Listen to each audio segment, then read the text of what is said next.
Oh. Hi everyone, good morning and welcome to the live event of the Innovation Papers. I was going to introduce myself, but it's up there on the screen. I'm the publisher of innovationoz.com. I'm going to keep this very brief. I'm here to sort of facilitate parts of the day, but this is really about the contributors who have worked with us to create an incredible body of work that I'm very proud of. A big thank you to all of our contributors. For all those interested people who have been along on the journey while we've put this together, thank you so much. It really has been a wonderful collaboration of print, which is something that people haven't done for a while. So it's been a journey and an adventure, but thank you so much.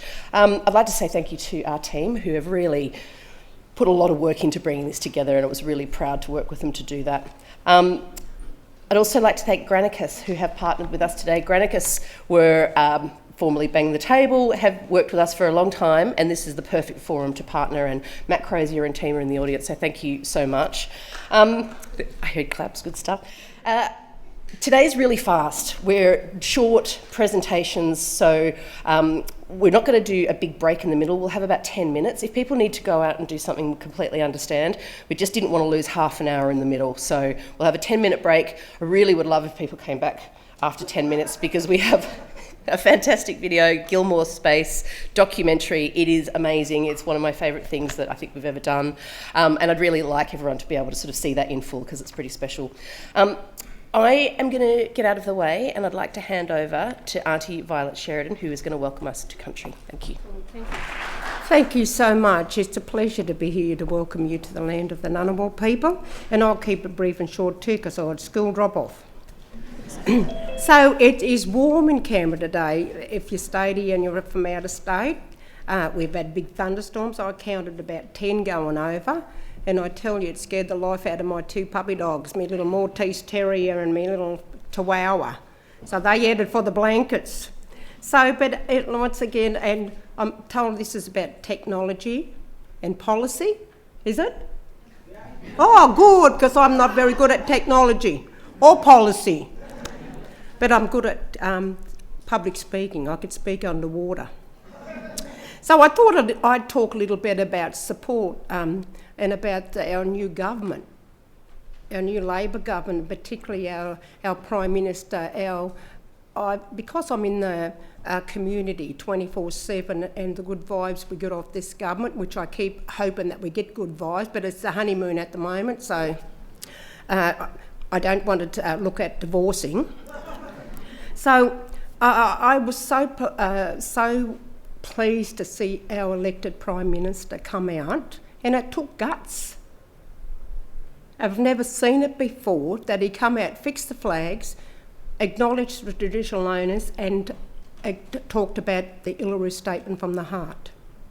Now, we need the support of the non-Indigenous people to vote yes in our next referendum, but we need to explain and sit down and yarn about the Uluru Statement from the Heart and about us being included in the Constitution. Back in 1967, when they had the referendum, about where 90% of Australians voted to include it in the Constitution. I was 12-year-old, and I said to my dad back then, when he was alive, what does this mean? Explain. So he said to me, he explained it like this. He said, that means they included us in the census, which made us citizens in our own country. Because back then, we weren't citizens. But I said to him, explain a little bit more, Dad. And he said, it just gives the government more power to control us as Aboriginal people. Nothing has changed for us back in 1967, but I'm told that the government is looking at having the referendum on the 27th of May, maybe next year. But I'm hoping and praying, and a lot of other Aboriginal people are praying, that we just give it a little bit more time so we can talk about it and share, particularly our younger people that have just turned 18, it's the first time they've voted. But we reckon 1967 till 2022. We as Aboriginal people are still fighting for our rights. When something is given to us, particularly through the government or this funding, we get these people that say, oh, here they go again. But it's not about here they go again, it's about we're entitled to what? We're entitled to a house. We're entitled to health. Our kids are entitled to go to school. Back in the day when I went to school, if a non-Indigenous person complained about Aboriginal kids being there, we had to leave and then wait till we come back. I was lucky. My mother was only 15-year-old when she had me, and my auntie and uncle come and brought me back to Yass. I was born over in Canberra, but my mother stayed on the mission over there. For me to see my mother, we had to make an appointment with the manager on the mission. And if he said, yes, you can come in about 9:30, but I want you off at 11 o'clock. So if we got off that mission at 5 or 10 past 11, we were barred for 3 months, maybe 6 months, till I seen my mother again. So these are the little stories, and if you will listen to the stolen generation that have been moved, taken away from their families, it's not about people made him feel bad, it's about talking about history. Because if you listen to a lot of the governments or people of the day, they're pointing their fingers at other countries, how people have been treated. But mate, take a look in your own backyard how my people were treated. It's not about making you feel bad. Let's talk about the history and walk together into the future. Because I have 26 grandchildren.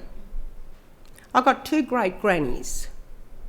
And I could tell you a little bit about a debate that's going on in one of the communities around here, outside of Canberra, about a flag. I grew up in that community, and that community was awfully, terribly racist. And now they're having a debate about flying an Aboriginal flag 52 times of the year. Get over it. Let's work together. Let's not make it any us and them anymore. Let's make it better. At the time my great-grandchildren grow up, I don't want to see racism. I want to see us all the same. Where I live over in Gungahlin, we've got a big melting pot, multicultural. And like I always say, Ngunnawal land is open to refugees. I welcome refugees. I think the more we get, the more we can learn. I walk up the street with my grannies and I say good day to people. And my granddaughter will say, who's that, Nan? I said, I don't know. Well, why did you say good day to them? It's about connecting. Let's sit down. You would not believe how much we have in common. And I talk Recording in progress. Hello. I talk to children about the colours of my skin. I've got my sister's fair with blonde hair, and her grandson, his father was a Papua New Guinean, and he's so dark. And he looked at my sister and looked at me, and you know what he said? Nan, how come you're white and your sister's black? You know what I said? She was born in the daytime, I was born at night. So I better get on. I don't want to keep going. I tell you, I can talk underwater. So I believe a welcome to country is a traditional Aboriginal blessing, symbolised in the traditional owners of the land welcome you. Also shows respect for the first peoples of the land you are meeting on. I suppose it's a little bit not going to someone else's house or home unless you're invited. I am a proud Ngunnawal woman as I carry my ancestors in spirit, walking into the future, teaching the next generations about my culture, the Aboriginal culture. I'd like to pay my respects to my elders past, present and emerging, and extend that respect to other Aboriginal Torres Strait Islander people here this morning. I'd also like to acknowledge all you beautiful non-Indigenous people here as well. In keeping the general spirit of friendship and reconciliation, it gives me once again pleasure to welcome you to the traditional lands of the Ngunnawal people. And on behalf of my family and the other Ngunnawal families, welcome, welcome. Take care if you're driving home today because the weather is going to be very nasty, big rains, but just have a think. Change. To make change, we need to all come together. And if you don't know if you don't know about the Illury Statement of Art and the Constitution, please make it your business to have a look and share.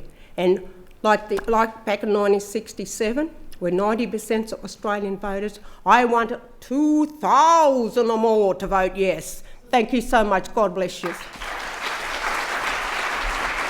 I'm feeling that right in the heart. Thank you so much for that generous welcome to country, Aunty Violet. We're going to hear now from Tim Ayres, who is currently overseas but has very kindly done a pre-record to share with you all today. So thank you so much. Senator Tim Ayres. I'd like to begin by acknowledging the traditional custodians of the land upon which this event is being held, the Ngunnawal people. I pay my respects to their elders, past and present, and to any Aboriginal and Torres Strait Islander people in the audience today. I pay my respects to them particularly today as our first innovators, Australia's first innovators on our great continent. They are credited with many inventions, as you would all know. One, however, struck me as incredibly innovative and surprising: thermoplastic resins, the very first superglue made from spinifex grass. Thank you very much to Innovation Oz for this opportunity to speak with you today. I can only say that I'm very sorry that I can't be there with you in person. Called at short notice to the conference on nuclear non-proliferation, I was very anxious to be there in person with you all, meet the speakers and meet the other contributors. I want to say on a personal note that I'm very disappointed to not be there in person to see the contribution from Professor Roy Green. Roy's been an outstanding leader in innovation and industry policy in Australia. He's had a real influence on my thinking. He's got a great contribution to go, and I think he'll make a fantastic contribution to the conference today. I note there's an outstanding lineup of presenters at this event, and I can thank them all in advance for all of their contributions in addition to Roy's outstanding contribution. I'm certain everyone here today will gain a great deal from their insights and, of course, from your discussions with each other. Australia's tech sector, as you are all aware, is filled with opportunity for Australia and Australians. Importantly, working in the tech sector isn't just for those that have gone to university. Around 40% of the tech sector don't have a tertiary degree, which means that it presents opportunities for all Australians in all parts of the country. The sector is Australia's 7th largest employer, with 1 in 16 Australians working in tech sector jobs. In fact, there are more software engineers and developers in Australia than solicitors, plumbers, and hairdressers. Jobs in the tech sector are sustainable, largely higher paying, and provide greater flexibility thanks to competition across the sector to compete for workers. In many cases, the tech sector also provides immense opportunities for flexible work and for those working in the regions. And there's something for everyone. If you're in HR, an accountant, a standards or policy writer, in sales and marketing, a lawyer, or if you're just enthusiastic and willing to learn, there is likely a job for you in Australia's tech industry. That's why we're back in the tech sector, because of the opportunities it presents for Australia and the opportunities it presents for Australians. Ultimately, the Albanese government wants to help the sector to reach its potential to contribute $250 billion to our gross domestic product and another 340,000 jobs by the end of the decade. But we can't do this alone. Collaboration across industry, business, the trade union movement, research institutions, the public service and government is vital if we're to make the most of the opportunities that lie ahead. That's reflected in the diversity of presenters lined up for today's event. They represent the breadth of the innovation and technology spectrum, and their views and insights are of immense value to the government as we put Australia in the right position to unleash our full innovation potential. This government's objective is to achieve 1.2 million tech-related jobs by 2030. This means working hand in glove with all of our stakeholders to help more Australians to get the skills needed to secure well-paid work in this growing industry. Funding for an additional 20,000 university places will also help address skills shortages. Our Powering Australia initiative will prioritise growth and investment for the regions that have served as Australia's engine room for so long in energy, manufacturing and resources. The $15 billion National Reconstruction Fund, together with Powering the Nation, will invest in high-tech, high-value manufacturing. It will support homegrown innovation and help businesses to use research and development to climb the technological ladder and the global value chain. This is going to help ensure smart, skilled Australians stay on our shores and also lure expertise from overseas. The government is calling this the brain regain. We're doing this because we know that technology and the tech sector have a crucial role to play in the nation's future. By maximising the opportunities that lie ahead, with Australia in the fastest growing region in human history, we can build a robust economy built on smart people, clever ideas and Australian ingenuity. Thank you very much. I hope you enjoy the speeches, the papers and the contributions, and that you take this opportunity to collaborate together to build a stronger future for Australia and Australian industry.